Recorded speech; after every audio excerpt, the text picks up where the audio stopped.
ఆగుమావా, నువ్వెప్పుడైనా ఒక్క trade loss అవ్వగానే, ఈ లాస్ ఇప్పుడే రికవర్ చేయాలి అని వెంటనే ఇంకో ట్రేడ్ తీసుకున్నావా? మరి ఆ రెండో ట్రేడ్ కూడా లాస్ అయిందా? చాలామంది ట్రేడర్స్ లాస్ వచ్చినప్పుడు డబ్బులు పోయాయని బాధపడరు. కంట్రోల్ పోయిందని బాధపడతారు.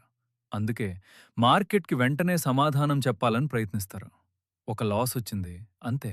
ప్లాన్ పక్కన పెట్టేస్తారు, అనాలిసిస్ మర్చిపోతారు, రిస్క్ మేనేజ్‌మెంట్ మర్చిపోతారు.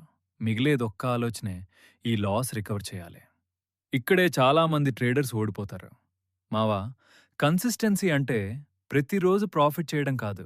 ప్రతిరోజు అదే రూల్స్‌ని ఫాలో అవ్వటం. ఒకరోజు లాస్ రావచ్చు, 2 రోజులు లాస్ రావచ్చు. అది నార్మల్. కానీ ఒక లాస్ తర్వాత నువ్వు మారిపోవటం నార్మల్ కాదు. గుర్తుపెట్టుకో, ఒక ట్రేడ్ నీ కెరీర్‌ని నిర్ణయించదు.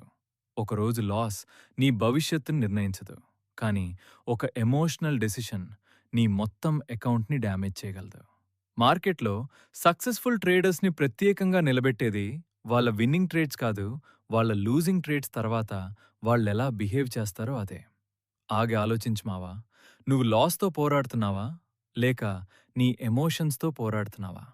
ట్రేడింగ్ ఇన్ ద జోన్ మనకు చెప్పే మరో ముఖ్యమైన లెసన్, కన్సిస్టెన్సీ అనేది ప్రాఫిట్స్ వల్ల రాదు, డిసిప్లిన్ వల్ల వస్తుంది. నేను మీ తేజ్. ఇలాంటి ట్రేడింగ్ కంటెంట్ కోసం ట్రేడింగ్ తెలుగు విత్ తేజ్ అని సబ్స్క్రైబ్ చేయండి. Happy trading.